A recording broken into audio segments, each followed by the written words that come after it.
মধ্যপ্রাচ্যে যুদ্ধের দামামা, আকাশ ছোঁয়া জ্বালানি তেলের দাম আর বিশ্বজুড়ে সরবরাহ সংকটের মাঝে বাংলাদেশের জন্য এলো এক বড় স্বস্তির খবর। উত্তাল হরমুজ প্রণালীতে এখন থেকে বিশেষ নিরাপত্তা পাবে বাংলাদেশের জাহাজ। কিন্তু কেন ইরান এই বিশেষ সুবিধা দিচ্ছে বাংলাদেশকে? ইরান ও ইসরায়েল যুক্তরাষ্ট্রের মধ্যকার চলমান সংঘাতের কারণে কার্যত অচল হয়ে পড়েছে বিশ্বের অন্যতম গুরুত্বপূর্ণ নৌপথ হরমুজ প্রণালী। বৈশ্বিক জ্বালানি সরবরাহে প্রায় 1/5 এই পথ দিয়েই পরিবাহিত হয়। যুদ্ধের প্রভাবে গত 25 দিনে এই পথে জাহাজ চলাচল কমেছে প্রায় 95%।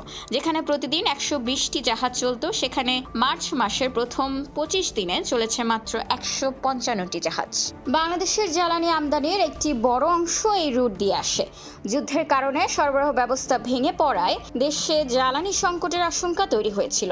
তবে ইরানের এই গ্রিন সিগন্যাল বাংলাদেশের সরবরাহ চেইনকে সচল রাখতে এবং অর্থনৈতিক চাপ কমাতে বড় ভূমিকা রাখবে। তবে ইরান স্পষ্ট করে দিয়েছে, সবার জন্য এই পথ খোলা নেই। যেসব দেশকে ইরান শত্রু মনে করে বা যারা সরাসরি যুদ্ধে জড়িত, তাদের জন্য এই প্রণালী সম্পূর্ণ নিষিদ্ধ। পুরো অঞ্চল এখন যুদ্ধক্ষেত্র, তাই নিরাপত্তার অজুহাতে বিপক্ষ শক্তির কোনো জাহাজকে ছাড় দিতে নারাজ তেহরান। এমন পরিস্থিতিতে ইরানের পররাষ্ট্রমন্ত্রী আব্বাস আরাগচি এক বিশেষ ঘোষণা দিয়েছেন। তিনি জানিয়েছেন, হরমুজ প্রণালী সবার জন্য বন্ধ নয়। যারা ইরানের বন্ধু প্রতিম দেশ, তাদের জন্য বিশেষ নিরাপত্তা দেবে তেহরান।